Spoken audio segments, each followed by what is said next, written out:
of the most exciting things about Nike Golf is it attracts what we believe is the best of the best.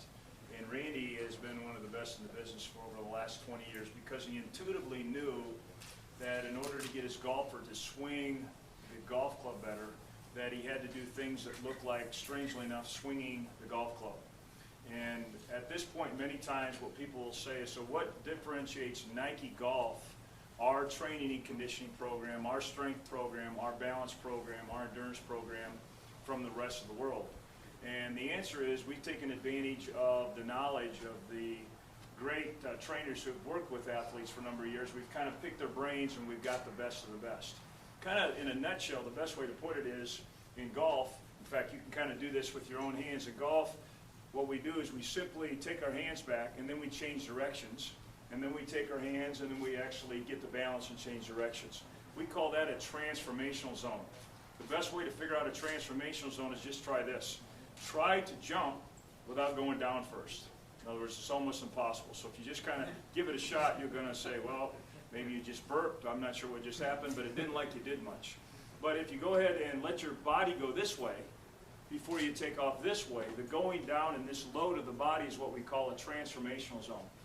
So it requires I have good ankles and good knees and good hips and a good back and even good shoulders in order to take off. And some of the greatest jumpers in the world, it wasn't looking at Michael Jordan leap in the air that was the fascinating part. It was how he loaded his body in 3 planes of motion so that when he took off, he was able to then enter into another transformational zone, start on one side of the rim and finish on the other side of the rim. And people said, well, how did he do that? And basically it boils down to physics, biomechanics, and of course the hard drive that he had of improving himself. That's what Randy has been doing with Lucas, with his training, to understand that the body basically does that. If I was to say to you that the core is important, you'd all say as golfers and people who cover golf, yeah, the core is very important. Tradition, though, would have somebody lay down and do a sit-up. And we would say, that doesn't look a lot like golf. That doesn't look like golf to me. We would simply say, in fact, if you want to do this kind of with me, just take your hands right here and just take your hands straight up. Okay, that would be what we call a press. Okay, but if I took my hands back a little bit each time, all of a sudden now I'm lengthening my abdominals. But I'm doing it in one plane of motion. If you take your hands now and just kind of go over your head, kind of side to side, you guys are doing it perfect. That's more of what we call a frontal plane. Now that's lengthening my abdominals. And then if you take your hands and rotate them way back, now that's lengthening my abdominals in 3 planes of motion. So if I was going to strengthen my abdominals, I would start in a golf position, standing. I would understand that the golf swing is all 3 planes of motion, sagittal, frontal, and transverse. And I would begin a strengthening program in order to get me strong where I need to get strong. Certainly I could lay down and do a sit-up or kind of do what we call a pelvic tilt. But Randy would have looked at that years ago and said, you know what, that's great if you want to be good at laying down, but it's not going to be very good if you want to be a great golfer. So he's take a look at that. Another great example is balance training. The people we compete with basically say, well, this is balance, and so they'll test you doing this. The only time we do this is when I'm playing against my good friend Dave, and I pray that he misses a putt on 18. So that's really not functional for anything. This may be balance, but it's not balance for golf. Where the balance training that Lucas does is balance training, exactly what Randy's showing you here. Where in the transformational zones, he's going through the 3 planes of motion. So when he gets out on the course all by himself, he's competing against gravity and the ground reaction force, and he has to have the balance. His body will say, been there, done that. I can capture that, and I will use that energy here in order to create the power that I need here in order to finish here. And so it's kind of fun when you sit back and say, so what's the biggest difference between Nike Golf and the rest? Is that we're authentic to the movement of the game.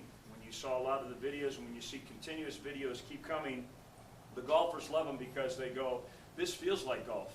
This looks like golf. I can already tell you this is going to make me better at golf. In other words, we go through a flexibility program. We can take you through just kind of a sub-maximal flexibility program right now, and all of a sudden you'll say, I feel it. If I stood there and said, okay, I just got off my desk, I just did all my hard work, I just went to the first tee, what in the world should I do? We would say you need to go through a 3D, 3-dimensional flexibility program that looks and smells like golf.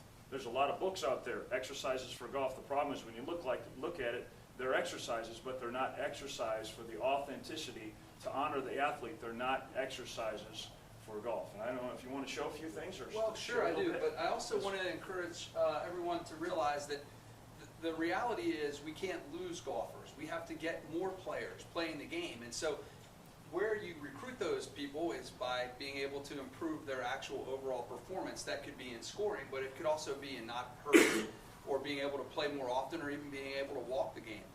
Lance Barrow today told me that he walked 18 holes last week at Colonial. He said, I never would have done that in the past. Well, if you all know Lance, he had lost some weight, he's feeling good, and he's exercising.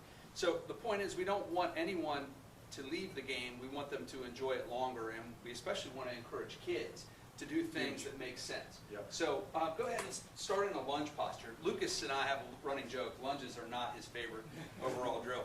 But a couple things, if you look at it, and don't go too deep, if we took this position and we simply talked about turning into the hip that's back, all right? So let's just feel like we just turn back. It's a lot easier to turn away from the hip that's behind you. If I got to do it, they should have to do it. Yeah, everyone should do it. Come on, let's do that. You can tell your spouse I worked out tonight. That's why I am. So Gary, any comment on Fingers that? aren't going Just anywhere. kind of feeling like Yeah, in fact, I know you kind of got cameras and you're holding stuff, but honestly, just kind of feel it. Let's just actually go, we're going to teach you a quick lunge matrix. So you're going to learn, be the first kid on your block to really know the lunge matrix. So all we're going to do is do what Lucas is, take a step with your left foot and then come back home, forward. Take a step with your right foot, come back home. Okay, it's not much more difficult. Go forward with your left, come back home, and go forward with your right and come back home. Dave, take us through the frontal plane now. Frontal plane is just side to side. It's very simple. All we're going to do is take our right foot and go right, and just a nice little lunge into that and step into that, and then take your left foot and go left. Take your right foot and go right, and then your left foot and go left. And let's do it one more time. You can feel that that's like the backswing of the golf swing when you're really loading into that hip, and then when you transfer that weight forward through the hitting zone, then you've got to be able to get to the other side. one thing here, Lucas, what will we do with a medicine ball in that drill? Take it back to the top. So when you start to see all these drills that Paul's doing and Lucas is doing, we didn't reinvent the wheel here. We're simply showing you how the body moves in the golf swing, how it should be taught from the instructor standpoint and the trainer standpoint. But there's huge wisdom in what Randy just said, because intuitively he knew the best things for his athletes is not reinventing the wheel. See what the body does when it really moves out on the golf course, and you reduplicate that. Where somebody else might have you do a medicine ball drill and just kind of hold and be stiff and try to create quote-unquote core stability. Basically what you just saw Lucas do is to actually move in the frontal plane and load his body in the frontal and the transverse and sagittal plane, and all of a sudden he's developing the muscles that will, in the transformational zone, that he'll need to lengthen in order to explode. We just simply call it load to